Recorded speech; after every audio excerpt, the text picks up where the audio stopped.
Khyber Pakhtunkhwa assembly में senate अरकान के लिए इंतखाब पीपल्स पार्टी की रुबीना खालिद और पीटीआई की रुबीना नाज खवातीन नशिस्त पर कामयाब। रुबीना खालिद के लिए 52 और रुबीना नाज के लिए 89 मेंबरान ने वोट कास्ट किया। टेक्नोक्रेट नशिस्त पर पीटीआई के आजम सवाती और जेयूआई के दिलावर खान कामयाब। जनरल नशिस्तों पर पीटीआई के फैसल जावेद, मुराद सईद, मिर्जा अफरीदी और नूरुल हक कामयाब। फैसल जावेद ने 22, मिर्जा अफरीदी ने 21, नूरुल हक ने 21 और मुराद सईद ने 26 वोट हासिल किए। जेयूआई के अताउल हक दरवेश भी कामयाब।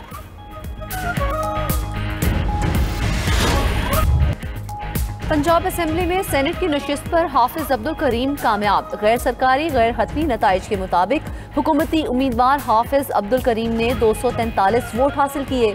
गिनती के दौरान मुस्तरद वोटों की तादाद 3 रही। अपोजिशन के उम्मीदवार मेहर अब्दुल सत्तार 99 वोट लेकर दूसरे नंबर पर रहे। पोलिंग के दौरान मजमूई तौर पर 345 वोट कास्ट हुए। प्रिजाइडिंग ऑफिसर ने वोटों की गिनती के बाद नताइज का ऐलान किया। सेनेट इंतखाब जीतने के बाद मीडिया से गुफ्तगू में हाफिज अब्दुल करीम ने इत्तेहादियों का शुक्रिया अदा किया। सेनेट नशिस्त प्रोफेसर साजिद मीर के इंतकाल के बाद खाली हुई थी। वज़ीर आज़म शहबाज शरीफ ने तिब्बी आलात की लाइसेंसिंग और रजिस्ट्रेशन के डिजिटल निज़ाम का इफ्तिताह कर दिया। तकरीब से खिताब में वज़ीर आज़म शहबाज शरीफ ने कहा कि मुल्क की तकदीर बदलने के लिए सबको मिलकर किरदार अदा करना होगा। तिब्बी शोबे में इनकलाब लाना मुश्किल ज़रूर है लेकिन नामुमकिन नहीं। हमें जवाबदही के निज़ाम को बेहतर बनाना है। इत्तेहाद, यकजहती और अनथक मेहनत से खुशहाल मुस्तकबिल की मंजिल हासिल करेंगे। ड्रैप के CEO को मेरिट पर तैनात किया गया है। तिब्बी आलात की लाइसेंसिंग और रजिस्ट्रेशन का अमल ऑनलाइन होगा। मुस्तफ़ा कमाल सेहत के शोबे में दिन रात काम कर रहे हैं। तकरीब से खिताब में वज़ीर सेहत मुस्तफ़ा कमाल बोले, QR कोड से पता चल जाएगा दवाई असली है या नकली। बढ़ती आबादी वतन अजीज के लिए सबसे बड़ा चैलेंज है। 68% बीमारियों का ताल्लुक पीने के गंदे पानी से है। वज़ीर आला खैबर पख्तूनख्वा के एक बार फिर नाकाबिल ज़मानत वारंट जारी। District and session court Islamabad ने गिरफ्तारी का हुक्म दे दिया। अली अमीन गंडापुर के खिलाफ असलहा और शराब बरामदगी केस की समाअत। अदालत ने पुलिस को अली अमीन गंडापुर को गिरफ्तार करके पेश करने का हुक्म दिया। अली अमीन गंडापुर अदालत की जानिब से दी गई आखिरी मोहलत पर भी पेश ना हुए। अदालत ने वज़ीर आला की हाजिरी से इस्तस्ना की दरख्वास्त भी मुस्तरद कर दी। अदालत ने केस की मजीद समाअत 22 जुलाई तक मुलतवी कर दी।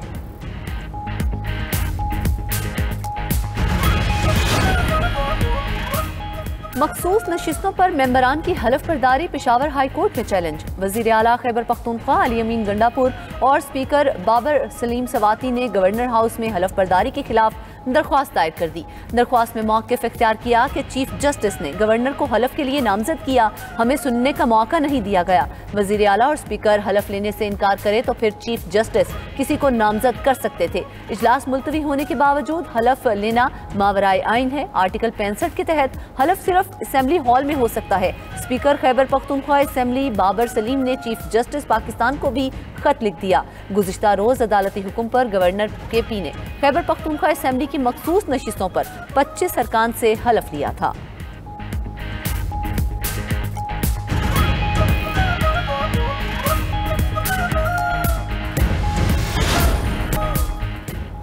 वफाकी वज़ीर दाखिला मोहसिन नकवी का FIA हेडक्वार्टर इस्लामाबाद का दौरा। यादगार शोहदा पर फूल रखे और फातिहा ख्वानी की। FIA की जदीद खतूत पर तंजीम नौ का फैसला। वज़ीर दाखिला मोहसिन नकवी ने जामे प्लान तलब कर लिया। इदारे को मज़ीद फ़ाल बनाने के लिए कवानीन और रूल्स में तरामीम पर फौरी काम करने की हिदायत। FIA के लिए फौरी तौर पर जदीद टेक्नोलॉजी और मतलूबा हथियारों की मंजूरी। मोहसिन नकवी ने कहा, FIA को हुकूमत के साथ अवाम की तवक्कुआत पर पूरा उतरना होगा। मुल्क की बदनामी के जिम्मेदार अनासर को रोकना FIA की अव्वलीन जिम्मेदारी है।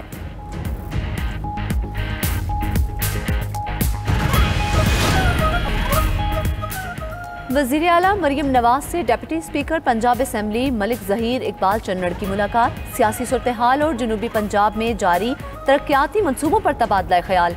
बहावलपुर में चिल्ड्रन अस्पताल के क़याम पर इत्तेफाक। मरियम नवाज ने मंसूबे का तफसीली प्लान तलब कर लिया। बोली, जनूबी पंजाब को तरक्की के मरकजी धारे में लाना हुकूमत की अव्वलीन तरजीह है। डिप्टी स्पीकर ने तमाम शहरों की यकसा तरक्की के विजन को सूबे के लिए गेम चेंजर करार दिया। गवर्नर पंजाब सलीम हैदर खान का दौरा चकवाल, सैलाब से मुतासरा इलाकों का मुआयना किया। चकवाल और जेहलम को आफत ज़दा करार देने के मुतालबे की हिमायत कर दी। बोले पीपल्स पार्टी सैलाब मुतासरीन की बहाली के लिए पुरअज़्म है, मामले पर पंजाब हुकूमत से बात करेंगे। सर्वे करके मुतासरीन के नुकसान का इजाला किया जाएगा।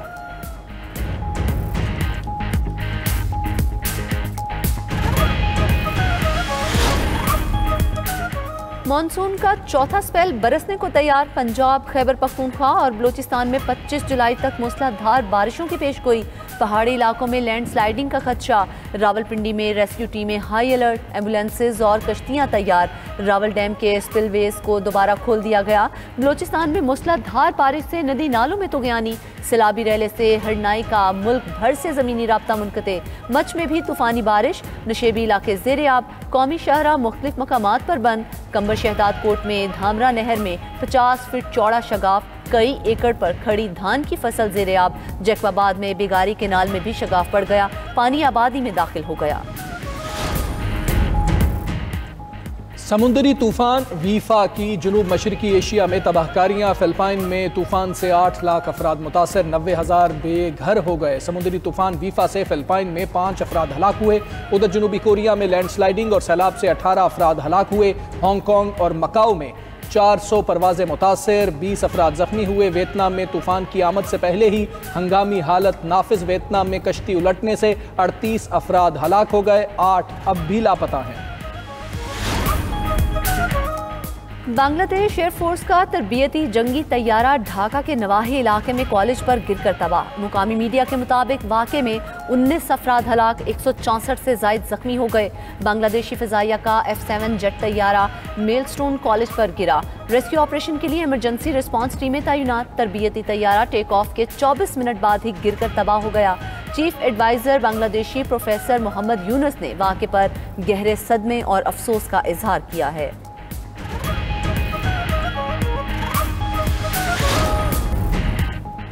रूस के दारुल हुकूमत कीव पर रूसी हमले में एक शख्स हलाक, 7 जख्मी हो गया। मेयर कीव का कहना है कि रूस के ड्रोन्स और मीज़ाइल हमलों से 4 अजला मुतासिर हुए। हमलों से मेट्रो स्टेशन, दुकानें, रिहायशी इमारतें और एक स्कूल को नुकसान पहुंचा। यूक्रेनी फ़ज़ाइया के मुताबिक रूस ने 426 ड्रोन्स और 24 मीज़ाइल दागे।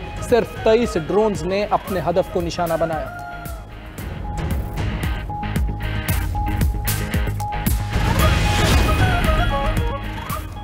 अमरीकी मुसाफिर तैयारा हादसे से बाल बाल बच गया। डेल्टा एयरलाइंस के तैयारे में दौरान परवाज आग लग गई। इंजन से निकलते शोले कैमरे में भी महफूज हो गए। पायलट्स तैयारे की लॉस एंजल्स एयरपोर्ट पर लैंडिंग कराने में कामयाब रहे।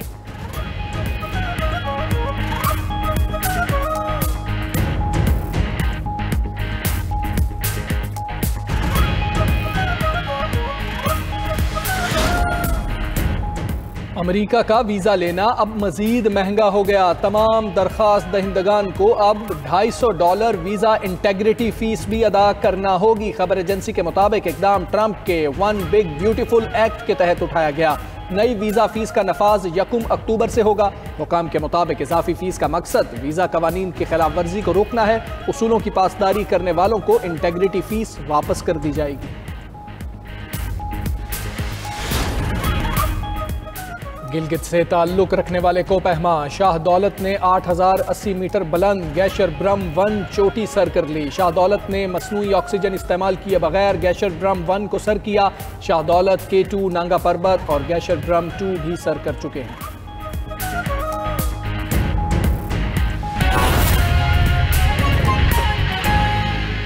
कोयटा डिगारी फायरिंग वाक़े में कत्ल खातून और मर्द का पोस्टमार्टम कर लिया गया। पुलिस सर्जन का कहना है कि पोस्टमार्टम के मुताबिक खातून को 7 और मर्द को 9 गोलियां लगी हैं। पोस्टमार्टम मुकम्मल कर लिया गया है। इसी हवाले से हम जानेंगे। शाह हुसैन हमारे साथ मौजूद हैं। जी शाह हुसैन, बताइएगा।